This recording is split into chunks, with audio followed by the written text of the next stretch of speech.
En couple ou avec d'autres personnes, il faut savoir qui on est et connaître son interlocuteur. On ne parle pas à quelqu'un n'importe comment.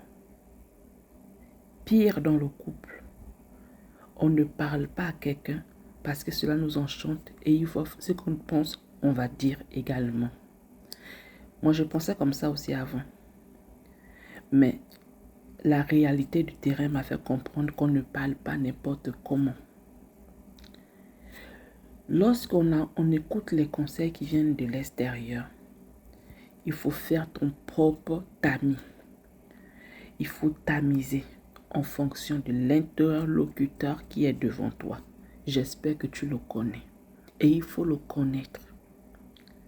Lorsque tu es en couple, tu sais qu'en ce moment-là, précisément, cette personne-là, qui a peut-être gaffé, ne va pas t'écouter.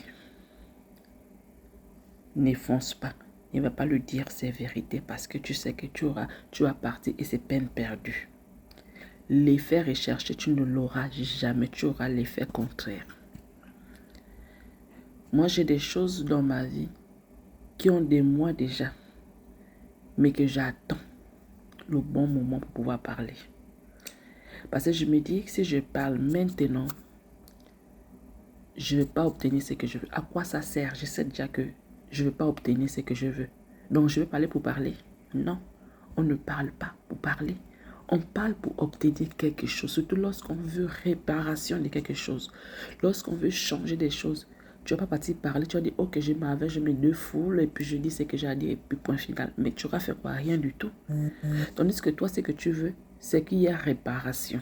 Ce que tu veux, c'est que la personne reconnaisse. Ce que tu veux, c'est que la personne puisse changer. Mais attends le bon moment. Attends le bon moment. Le moment pour toi, précisément. Connaissons ta personne. Connaissons celui avec qui vous devez échanger. Cette personne-là n'est pas dans son assiette. Ne parle pas. Ne dis pas, je vais aller me défouler. Attends.